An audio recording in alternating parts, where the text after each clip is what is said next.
California Frontier Podcast, Episode 14.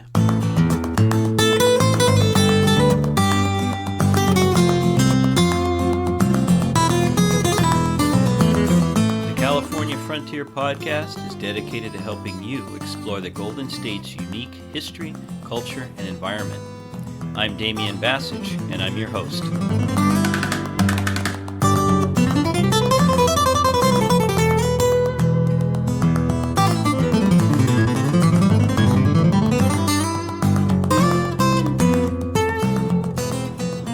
So this is the final episode of Season 2 of the California Frontier Podcast, and we have a real treat to finish up the season, one of the giants of historic preservation in California. My guest today is Dr. Jarrell Jackman, and Dr. Jackman is a historian, and he has a long and distinguished career as the director of the Santa Barbara Trust for Historic Preservation. And he was actually responsible for leading the rebuilding of the Presidio of Santa Barbara, which is now a state historic park. He's currently working on a new project called the Presidio Alliance, whose goal is to support accurate research and the exchange of ideas related to the history of the Presidios and other Spanish settlements and sites in North America. In our conversation, we talk about the important role of the Santa Barbara Presidio, why soldiers and presidios were so important on the California frontier, and why their role is still so poorly understood. So I'm sure you're going to enjoy this conversation, and without further ado, let's get into it. Jarrell Jackman, thanks for taking the time to talk with me on the California Frontier Podcast. I know you through our belonging to the California Missions Foundation. I've heard many talks you've given, and I particularly know you because you have headed up the Santa Barbara Trust for Historic Preservation for many years. I know you're retired from that now, but you've done a lot of interesting things, and I know you're still doing a lot of interesting things. I'd love to have you talk a little bit about your background and the things that you've worked on and the things that you're working on. Okay. Well, first of all, thank you for having me. I really admire this project that you've put together, these podcasts, and I'm following you online. I think it's really great what you're doing. I'll just start kind of at the beginning. My background before I started the trust was all German, German food, German this, German that. You and I have discussed off air here that I went to UCLA like you did, but graduated in German literature in '66. Went to Germany for a short while, then came back and started graduate school and did a PhD eventually at UC Santa Barbara in history, and it was on the subject of German exiles who came to California. But after UCSB, I had a fellowship to research and write my dissertation in Germany, which I did. And then my wife, who was was with me with our daughter in Germany, began working for the military, and then eventually got transferred to the Pentagon, and I went with her to Washington, D.C. after teaching in Europe for quite a while. As you can tell, so far I haven't had any contact with things Spanish. But after a couple of years, it was a very hard time in the late 70s for historians in Washington, D.C. It was the Carter years. And so I said, I want to go back to California. And my wife said, well, she had a really good job working in the Pentagon, and said, I'll do it if we move to Santa Barbara. So I didn't have any work or anything. And That was a hard bargain.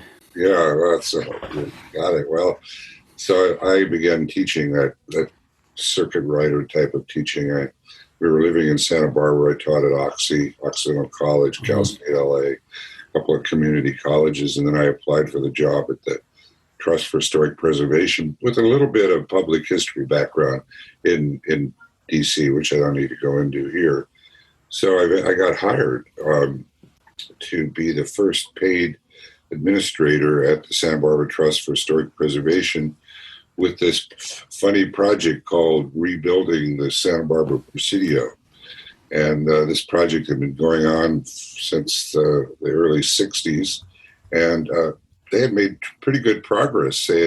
Hadn't really rebuilt anything, and the idea was to rebuild the fort. But they had some pretty creative people who went out and began purchasing the land around the Presidio area in downtown Santa Barbara. No easy thing, because the Presidio covered an area of about 4 blocks. It was in the middle of streets and so forth. So there are a couple of very clever, smart people who would talk to owners of properties. And by the time I arrived, the project had been around from 63. The time I arrived in 81, they had acquired about half the land for rebuilding the Presidio, sort of quietly. Sorry to interrupt, but Santa Barbara is the location of one of the 4 presidios, the military presidios that the Spanish built in California, in Alta California. Right. And at that time, what was the condition of the Presidio in Santa Barbara? You're saying they were rebuilding it, so sounds like it wasn't built. Well, there wasn't much left. That's right. There were basically 2 rooms left. One was called El Cuartel, fairly intact room on Presidio Street by the downtown post office. 2 rooms were left of soldiers' quarters. Cuartel, as you know, means quarters. And then across the street, there was another adobe called a Cañedo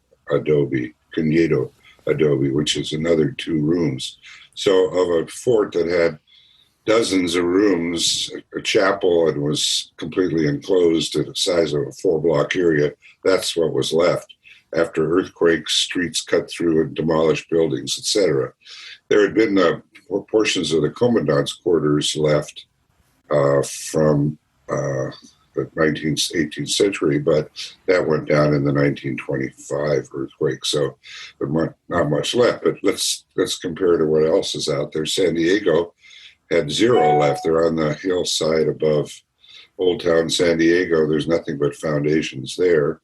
In Monterey, you have one chapel. You have a church. It's a National Historic Landmark. It's now a Catholic church. And still used for worship. And then you have San Francisco, this Presidio, which became the American military fort, but that has around 2 or 3 rooms that I think are from the Presidio area. They were doing some research on archaeology to determine if those rooms were Mexican or Spanish period. Mm-hmm. So you see, there wasn't much left. And as you know, Damian, these Presidios were pretty important in their time.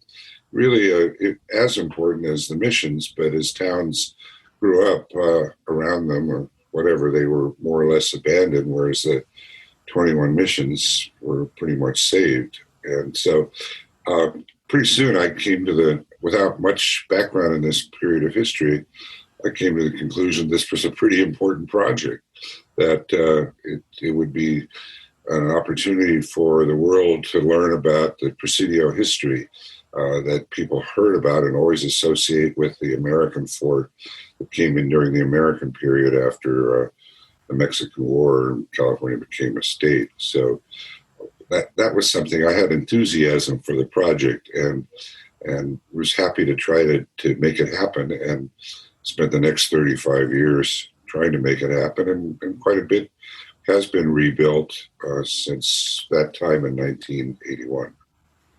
Well, if you go to the Presidio today, it's pretty impressive what's been done there. I mean, you make it sound a little bit, I guess you're being humble, but when I go there and have taken my family there, et cetera, it's very impressive what you guys have done there. Yeah. And there's more to do. I mean, there's, as you would guess, the project became somewhat controversial because it's right in downtown. And if to do a full build-out, full reconstruction of the fort requires closing of streets. And then, what happens, you got other layers of history that came along afterwards. First, there were some Mexican adobes that were built in and around the area. And then later on in the 19th century, Chinatown appeared, but it was actually outside the Presidio area over on Presidio Street towards State Street, But after the 25 earthquake, that Chinatown, what was left, was moved into the Presidio area, and there was a building built called the Whitaker Building that housed Japanese residents and shops and so forth. And then around 1900, the Japanese moved into the area, and there was a church, a Buddhist, they call it a church, not a temple, a Buddhist church was built right where the Presidio Chapel had been, and that was there until the 20th century, around the 1960s, and was eventually demolished. So it got a little bit controversial. It wasn't very controversial until I arrived. I don't think I caused the controversy. It was looming, so to speak, because nothing had really happened. They finally started, in terms of what you could see, they had started to rebuild a section called the Padres Quarters, and so you could say, well, nobody really kind of knew about what the big plans were.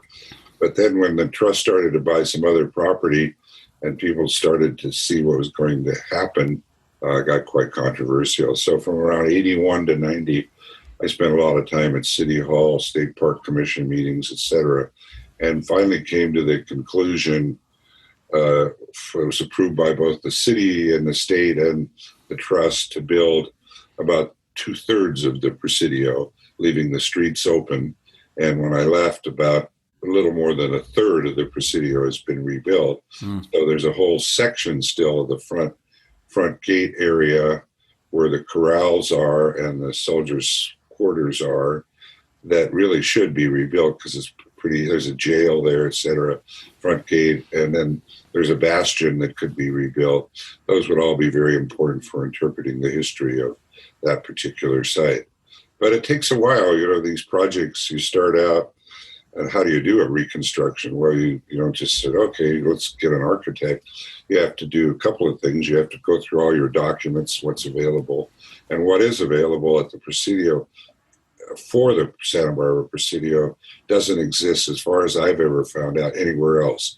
2 detailed ground plans, one of them by Goycochea and another one by the Governor Fadges. And I don't think Fadges actually drew the map. I think somebody else did the updated map for Fadges, but he put his name on it. And those maps are absolutely detailed. I mean, they tell you the size of each room, whether they had dirt floors, tile floors, open beam ceilings, etc. And when you go around trying to find other plans like that, they just don't exist. And I've had people dispute that, given talks here, there, and everywhere, even in Mexico, and saying, find a more detailed plan, and nobody has. So we had that great advantage. It was almost like having a set of blueprints to be able to rebuild. And then the second thing, you have to do your documents, and not all questions are always answered, but even by that type of plan. You have to go out and do archaeology. And the nice thing about the archaeology was it confirmed that plan that we had was pretty accurate. It said there's going to be these foundations here, and that's where they were. And then when we finally knew exactly where the chapel was, went out, it was exactly the same length that it said in the plans that Fadges and Goycochea had prepared. And these plans, by the way, one of them's at that famous library in Chicago. I'm blanking on the name. The Newberry? Yes, at the Newberry. And of course, we have copies. The trust has copies of that. So you put that together, then you get an architect, and there's a lot of questions that aren't answered. And then you bring an architect. I remember a couple of times we said, well, we had a committee that had engineers and historians on it to decide what we're going to do for a particular section, how we're going to design it, and so forth. And we handed over to an architect and an engineer, and they go, well, that looks good, but it'll fall down as soon as you put it up. Structurally, it wasn't quite right the way we presented it. So the architect has to kind of figure those things out. So then you get there, and when I arrived, they had a first draft of the plans for the chapel, and it was done by Gil Garcia. His name? No, Gil Sanchez. Gil's still around doing some art. He's retired now, but he's still doing some mission period restoration projects And then Norman Neuerberg, the famous Norman Neuerberg, appeared on the scene. And for those of us who are into this period of history, you know who he is. Was a very well-known art historian, and in fact, the highest award that the Mission Studies, or now the California Missions Foundation, gives out, the Neuerberg Award, honors his memory. Well, he came along and helped with some questions on the inside of the chapel, like the floor, did it slope or was it leveled out, and so forth, because the floor that we came across had a slope to it. And he came back and showed us that at least a half a dozen of the floors in the chapels, the missions, had slopes that sloped away from the altar. So, you know, those kind of things you do until you finally come up with the plans. Then you got to go out and you got to find somebody who can do the project for you, and also raise the money. That's another key factor. So all these things take time. You know, first of all, when you do the archaeology, that's not going to just happen in, you know, a couple of weeks. You get out there and you have to teaspoon it down to the foundations. And then when you've completed with that, you take the report and start to design the building. And those reports take months to do. So you can see each project that I was involved with, 1, 2, 3, 4, 5 separate reconstruction projects, picking up the ladder.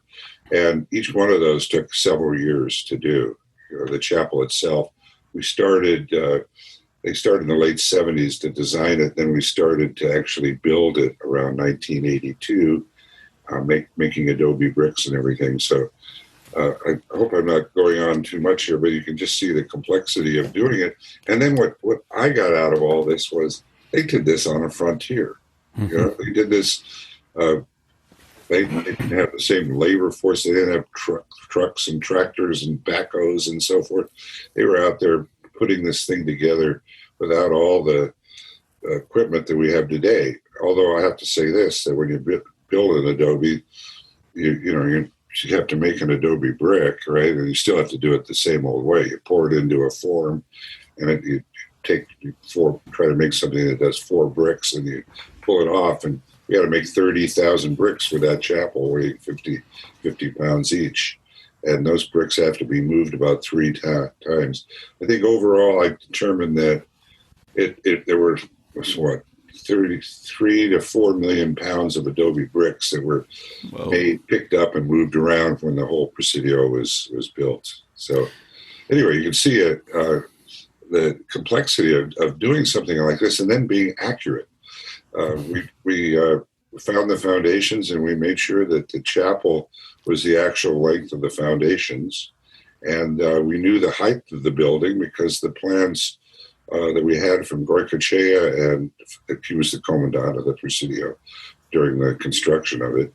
And Fages told us the height of the building and so forth. But then there were always some things that didn't appear on the plans, like the bell tower, right? And we found foundations for the bell tower, and there was mention of the bell tower, but we didn't build it with the bell tower at first. Then eventually we went back years after we had rebuilt the chapel and put a bell tower on it. After lots and lots of research, we never ever found an image of the bell tower itself. They're very. I'm not sure if you're familiar with the Cardero drawings of the Presidio of Monterey. They're just so, yes. They're wonderful drawings they did, even to the point where showing the women hanging up their laundry outside the Presidio in Monterey. We didn't have anything like that. We had Vancouver came by with a man called Sykes on board and drew a couple of plans from the ship at sea. So we didn't ever have anything showing a bell tower. We had to do a lot of research, and I feel like what we put there is pretty accurate. So tell me a little bit about the Presidio Santa Barbara. It was founded, if I remember correctly, it was 1782, right? Correct. So how many soldiers were stationed there? What was the or let's say at a normal period, at its height, let's say, and what was the function of the Presidio as military fort? What were they doing? And like I said, how many soldiers were stationed at the Presidio? Well, that's, you think in terms of hundreds, but there really were not hundreds. First of all, when Sarah came up with Portola, they were mostly single soldiers. That turned out to be a problem, as you know, because the soldiers got involved with Indian women, and Sarah went down to Mexico and said, please send up soldiers with their families, which happened after that. And let's see, we have Monterey, and then you have you have San Diego, Monterey, then you have San Francisco, and the Santa Barbara Presidio was the last one. So there was a strong tendency now to send people up with their families. So there never were a lot. There were, let's just round off to say around 50 to 60 soldiers came up, maybe getting up to 100, but hardly, there was never that many soldiers living at the Presidio at one time, because as you know, the soldiers were sent to help protect the missions. So Santa Barbara was a military district, and that military district included the Pueblo de Los Angeles. It didn't include San Gabriel, but it did include Ventura, Santa Barbara, Mission La Purísima, and San Ynez, and San Fernando. And soldiers were at every one of those. So sometimes there were more some places than others, and I don't recollect right off the top how many were at each one, but about 2 to 5, something like that. So if each one of those missions had soldiers, then you realize there weren't many left inside the Presidio itself. Okay, and, so the Presidio soldiers were not a distinct group from the mission soldiers. I mean, they were all from the same unit, let's say. Yes, exactly, and the commandant of the Presidio was very, very important, because he was the chief military officer, the chief administrative officer, the chief legal officer. Whenever there was a crime that was committed, and there were small crimes, for example, civil matters where two residents of the Pueblo de Los Angeles were fighting over sheep, and this one said, these are my sheep, and the other ones are my sheep. So he came down and had to have a court case and decided whose sheep they were. That was a minor thing that he did. But then there were capital crimes, and during the Spanish period, there were 2 executions of people that committed capital crimes, murder, and some heinous sexual act was committed that led to the execution of a soldier, and then another soldier was executed for killing another soldier, not an Indian. And there were no Indians who were put on trial and executed, although there were Indians who were put on trial and put in jail for capital crimes. Kind of interesting how they did that. They would have a trial, and there's usually a commandant and an officer and maybe another officer at a trial, and there would be one officer who would present, that would be defending the person on trial, and the other one who would be prosecuting, and then the commandant would sit there and passing judgment on it. And that was kind of interesting. They didn't have sort of similar to our system. And then the court cases are some of the most interesting history of the time period, because you get more details, sometimes physical descriptions of people that you don't normally get.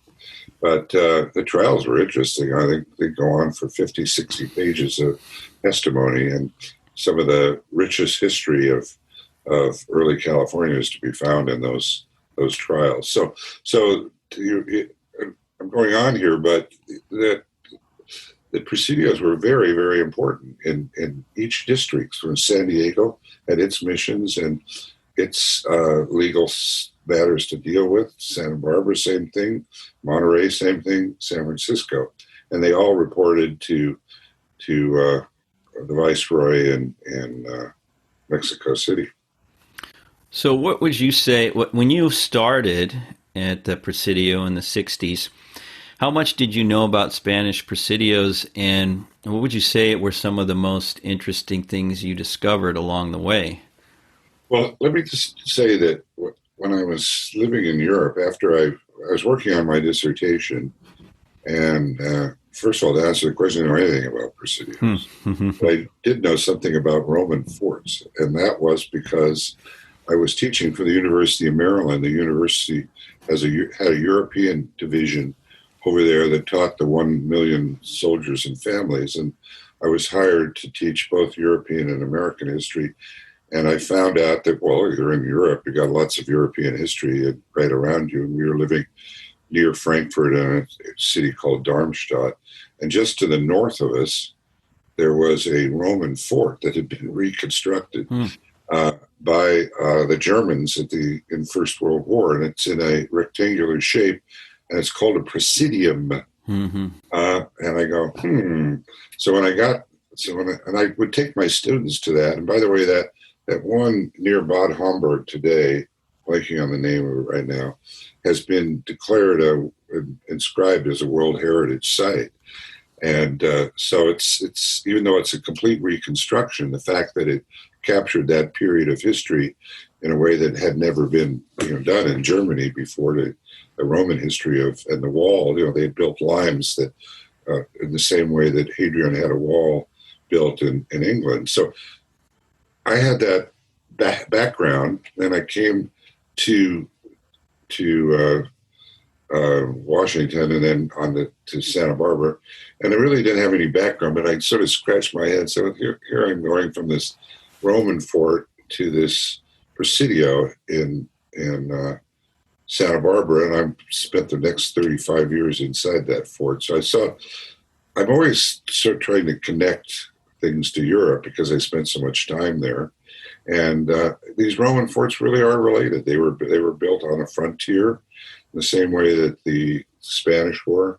Obviously, it was a different time period, but they did speak Romance languages from Latin. They did call these things presidios, etc. So I immediately kind of liked that idea. And I guess your question was, what did I find important about them? Well, what I found important about them was that they were not well known and not considered that important.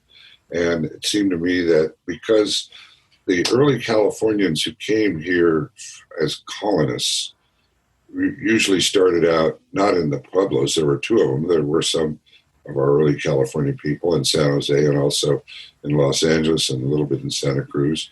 But most of the soldiers were in the forts, and the names that you hear, Sanchez, Carrillo, Ortega, etc. There's lots of those people around who are descendants today of these soldiers, and so they're the first colonists, and people don't appreciate that, and I kind of promoted that, and I think the Santa Barbara Presidio has done a good job of helping people with genealogical research and help give their identity back, that they're kind of like, we talk about the East Coast and the first colonists there. Well, we have them here in California. So I thought that was really important. And I have started a group now that I'm retired. It's the Presidio Alliance. And these Presidios weren't just in California. There was a Presidio in Tucson, Presidio south of Tucson, Presidios in New Mexico, Presidios in Texas, even up the Mississippi River. They were called Presidios. And the forts, of course, are in Florida. A different world, a different viceroyalty, but still there's a military history that's connected. So I think they're really quite important. Right, right. So what's the Presidio Alliance doing? What's your goal? Well, it's still nascent. I would like to do a Presidio symposium. And I started to do it, but we kind of got crushed, didn't we, by this situation. I'd hoped to do something in 2020, the fall of 2020, but it's not going to happen, obviously. And I'd like to bring together all these people. There are some people who do know a lot about Presidio history, like Dr. Jack Williams, who is not in California these days. But and there's other people like Sanchez, Joseph Sanchez, who's retired from the National Park Service, who it's got a lot of knowledge about presidios and bring together. And didn't you just write a book on El Camino Real? Yeah, you know what? Guess what? I have it sitting right here on my desk. Yeah, me too. Page 60. Yeah, and Julianne, a friend of mine, just wrote a review of it. Carball. Oh yeah, I know Julianne. You know Julianne. She just wrote a review that's going to be coming out on the book, and if it wasn't so expensive, I suggest people go out and buy it. But it's quite a bit of money. It was $60 I shelled out. But, yeah.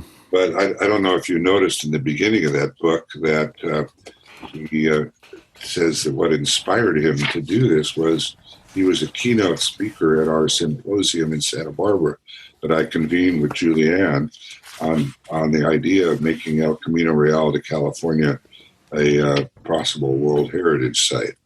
And he took that and said, well, the first steps will be to go through this to see where the original Camino Real was. And that's kind of what, and I'm on about page 60 now, just arriving in Santa Barbara as I read this. So, so the idea is that, presidios have always been in the shadow of the missions, especially in California.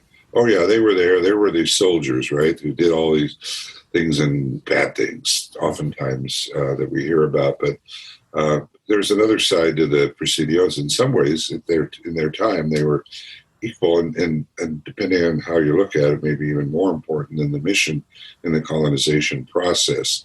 So I thought it was just sort of, I'd like to just do it on the, it's got a phone ringing here, but no worries. Hold on a second. Sure.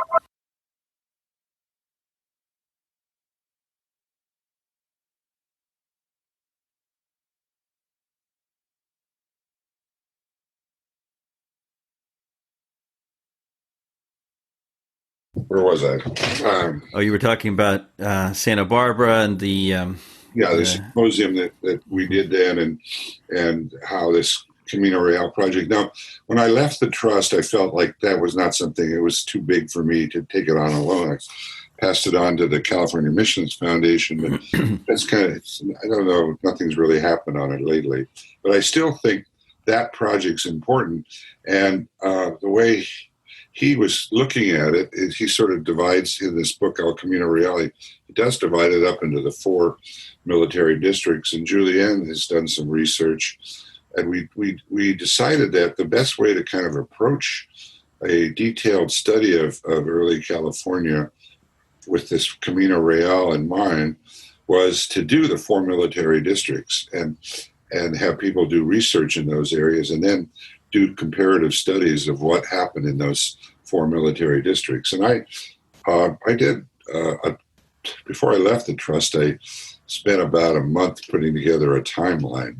And I think a timeline for each military district would be really interesting. Sometimes they intersect, or not. The events are happening throughout the entire Alta California. But I thought that was kind of a good way to do the research. And there's so much that you could do. And there's so many documents that haven't been looked at in terms of California history that would be really good to do. So obviously, I believe in this Presidio history, and that's where I kind of did this Presidio alliance, because I felt, I was the one that was the most enthusiastic about keeping it going after I retired. Right. What would you say was particularly unique about Santa Barbara as a Presidio and a location for, Spanish military presence? Well, that's a really good question, because it was different. One, we have the Enlightenment period in Spain. Charles III is considered an enlightened despot, and the civil side of government is asserting itself. Father Serra feels pushed back from Governor Neve, and this whole idea of the Enlightenment coming to California is a subject that a friend of mine and I thought we would write up, that because the Presidio of Santa Barbara represented this Enlightenment idea. So it's the only Presidio where there was no mission founded simultaneously. So if you take San Diego, you had the Presidio and the mission. You take Monterey, you had a Presidio and a mission. They were together, then they separated. Then you San Francisco, there was a Presidio and a mission. Santa Barbara, founded without a mission from 1782. There was one 30 miles down the road, 25 miles to be exact, down the road in Ventura. Mm-hmm. But the big population in Santa Barbara did not have a mission, and padres would come up. So what they did, Goycochea carried forth what Neve had negotiated with the chieftain Yananali, was to try to convert the Indians in their villages. And for 4 years, it didn't happen anywhere else in California. Goycochea was working with the local Indians, and priests were coming up. And then after 86, when the mission was finally founded, there was still this desire to keep the Indians in their villages and not make them come to the missions. Now, that didn't entirely happen, and the padres were absolutely opposed to that. And after Goycochea leaves, then the Indians are brought to the missions. And by Goycochea is in Santa Barbara from 1784 to 1802. By 1805, 1806, the villages, even on the islands out here, are pretty much empty, and the missions are now really where all the Indians are living. So there was that unique experience. And, Marie Duggan, who you interviewed, she did a study for me to show some of the unique relationships that had developed between the soldiers and the Indians. And there was a kind of competition going on between the soldiers and the mission for Indian labor. So that's one of the unique characteristics. And of course, the Chumash were very advanced people in many ways, and you have to always be cautious when you talk about those kind of things. But they had a system of exchange of goods. From the islands, their boats would go out back and forth, and they were different. And it's not a uniform thing. There's not every Chumash village was the same. There was linguistic differences, but overall cultural similarities that define them as Chumash.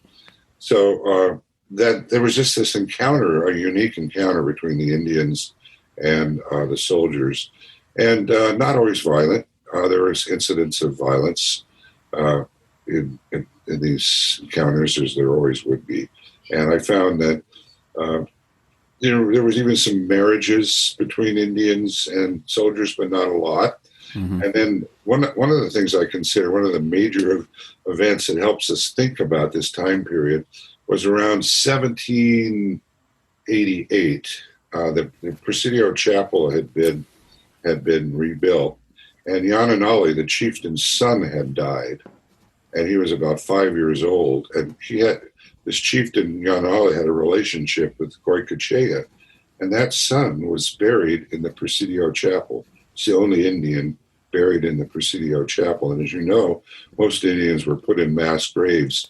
We don't even know exactly where Yananali was buried, but in a mass grave when he went to the mission later. So this must have been quite something when this young boy had died. How it died, I don't know. That marched up in a dirge that came from his village, and they actually buried him and had a ceremony in the site and gave him a Christian name and so forth. So that to me is sort of symbolic of a relationship that needs to be thought about and studied more as time goes by. Yeah, I think that the thing that escapes us so often, especially here in California, because of the way that the history has been written, studied, taught, are these relationships which are between various people, military, Indians, clergy, and so on and so forth. They're so much more complex and layered than we give them credit for.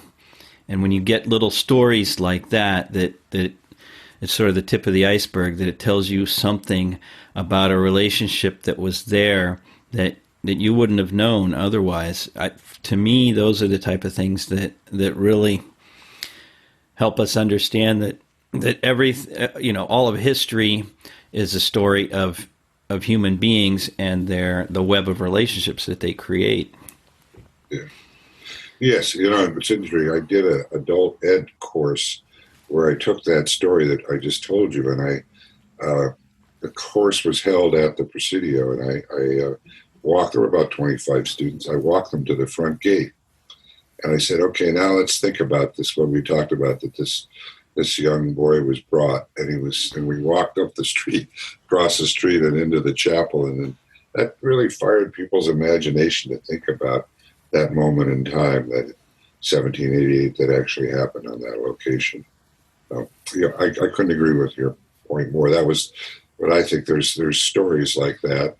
There's stories about Goycochea, and he's the one person, by the way, that I singled out and did most of my research. I didn't have a big Spanish background, as we've already discussed. German was my thing. I still working on German projects, by the way. Library up solving. I'm hoping to put together with 30,000 books on German history. But wow. I did learn. I studied Spanish in high school. Took a couple of semesters in college, and just started doing research, going to the Bancroft. I went down to Mexico, to Guadalajara, because there were some things there I wanted to look at.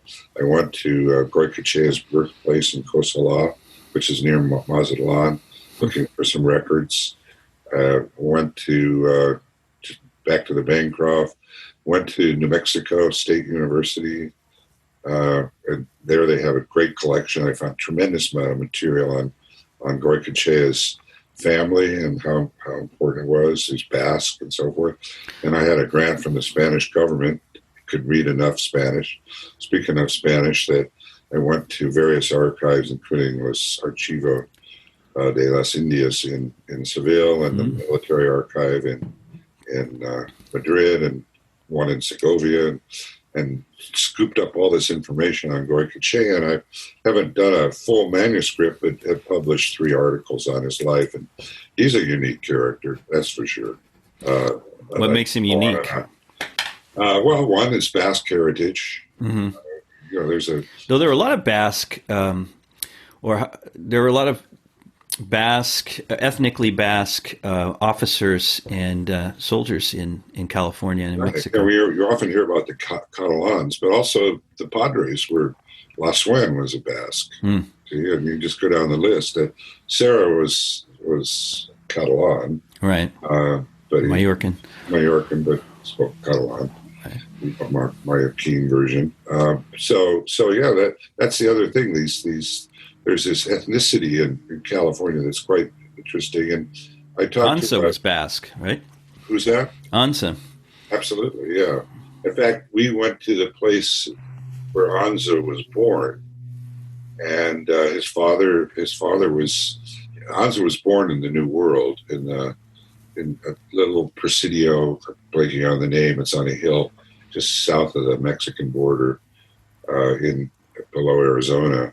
And there are a tremendous amount of Basque, and there's a Basque Studies program at University of Nevada, and they do a lot of the history. They had a Basque Studies program here at UCSB, but more literary oriented than history of the New World. But that's something that his background, and I one thing I've never found out is where his father was born. I'm convinced it was not in Mexico or Nueva España. I think he was born in Spain, somewhere in Basque Country, and I haven't ever had the time to follow up on it. But his mother's got a heritage Aldergon that goes back like 250 years, believe it or not, in 200 years in Mexico. So he came from a very prominent family. I think his father came over. It was one of those peninsulars that came and married into a family, because that was status, as you know, to marry somebody who was of Spanish origin.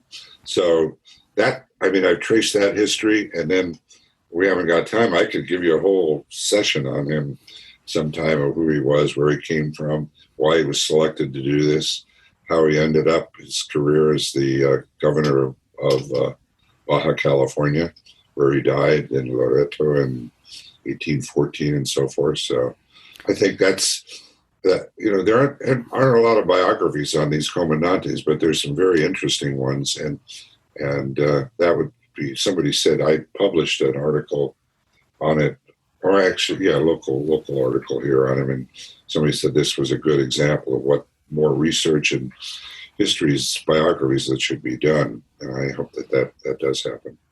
Well, I hope it's an opening to have another conversation, because I know at least one person has written to me saying, please interview Jarrell Jackman about Goicoechea. So we'll have to do that. Yeah, no, I'd be happy to trace that. It'd be very interesting, because he spent 18 years here, which really, it's amazing how people fade away in history. But, everybody in Santa Barbara knows who De La Guerra is, right? De La Guerra Street. Everybody knows who Ortega is, because there's an Ortega Street. Most people know Carrillo, who was a comandante here, because there's a Carrillo Street. And there's no Goicoechea Street, and hardly anybody knows who he is. And I would say after De La Guerra, he was probably the most important person in defining what Santa Barbara was. His influence as one person who was in charge of building the Presidio and then being the commandant for 18 years. There are a number of governors that we should know more about. One of the ones that I'm interested in learning more about is Arriaga, another Basque. Another Basque, right. So yeah. And Barica was Basque, too. Look at that. Look at that. I want to be respectful of your time. One of the things I've been dying to ask you about is, I know that you were made a Knight of the Order of Isabel Católica from Spain, and can you tell us a little bit about what that honor is and why? Yeah. Well, that was a real surprise. The Spanish consul. Well, first of all, the consul in L.A. likes the Santa Barbara Presidio, and the staff down there says, where's the best site where you can learn about Spanish history that's not a mission? And it's at the Presidio of Santa Barbara. And then this consul general arrived, and he heard about me being involved. And so I received this award, knighting me. It's like given out really for scholarship primarily, but people who interpret Spanish history. And in California, David Bolton recently was named for the executive director of the California Missions Foundation. There's Iris Engstrand has received it, the same award. She's a well-known historian from the University of San Diego, writing mostly about Borderlands history and so forth. So that's kind of how it happened, and I very proudly received it. I really, truthfully, it's for the Santa Barbara Trust and all the efforts. There were a lot of people, that contributed to getting this project. There was an engineer who retired. He just devoted his whole life to research. And by the time I arrived, there was a wave here. And I think of all the qualities I have was pretty good at fundraising, because I believed in this project. And so I received that award. But, something equal to me was being named the Honorary State Park Ranger of the Year by the California State Parks Ranger Association. And that's an award given out for somebody who promotes the ideas of state parks, its goals, and so forth. And, El Presidio is a state park. And besides being involved with Santa Barbara, I became involved statewide in California League of Park Associations. We visited all 280 state parks and promoted the state parks and helped this organization become more influential in helping other state parks. So, and that award, by the way, I share with Walt Disney and Clint Eastwood. How's that? I love that. Good company. Yeah, Pearl Chase, by the way, she was the other one on Santa Barbara. She's Miss Santa Barbara, who founded the Santa Barbara Trust for Historic Preservation. So anyway, it's a nice award, but it's how it is with those things. Other people contribute to them, and you get the glory. Mm-hmm. Mm-hmm. Well, I think you've deserved the glory you've gotten, and it was a very interesting conversation. But like I said, I think you've opened yourself up to having another one. I really do want to thank you, and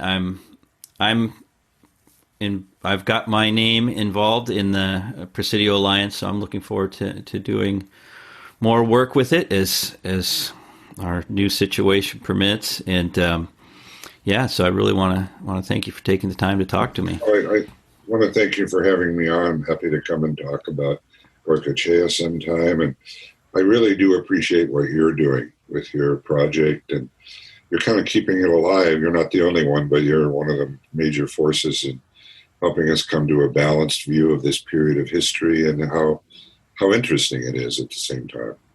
Well, that's my goal, and I appreciate that. Man, it gives me impetus to keep going. So thank you very much. Thanks, Damian. I really want to thank Dr. Jarrell Jackman for joining me on the podcast.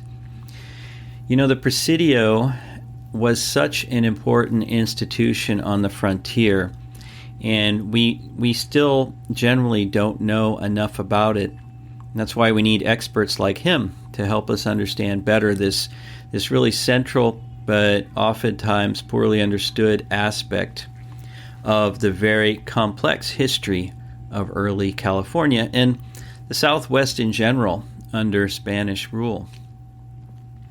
I really hope that you will go check out the information about the Presidio Alliance, which you can find on the page at californiafrontier.net dedicated to this podcast episode. I've put the link there. And I was also impressed at how much work goes into preserving our history. And in the case of the Presidio of Santa Barbara, the massive amount of work that went into rebuilding it from the ground up.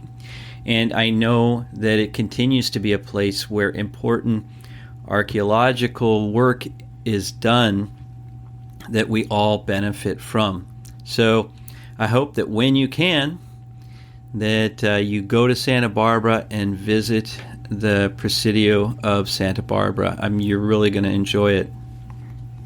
So that ends Season 2 of our podcast.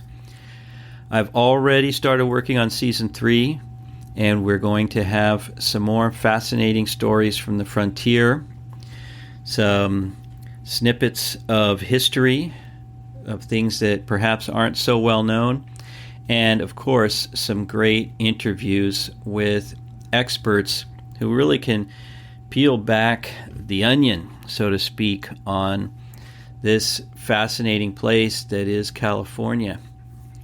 So if you want to stay abreast of what's going on, please continue to visit the website.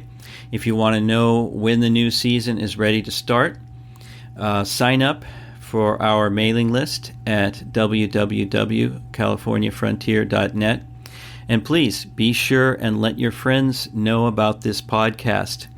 That way we'll be able to get the word out and to really help spread education about the history of this wonderful place, which is California. Thank you. Thanks for joining us for this episode of the California Frontier Podcast. If you liked what you heard, consider leaving a review on Apple Podcasts, Spotify, or wherever you listen to your podcasts. Also, be sure to check out the California Frontier Project website at www.californiafrontier.net. If you have a question, a comment, or a suggestion, make sure and drop me a line at damian@californiafrontier.net.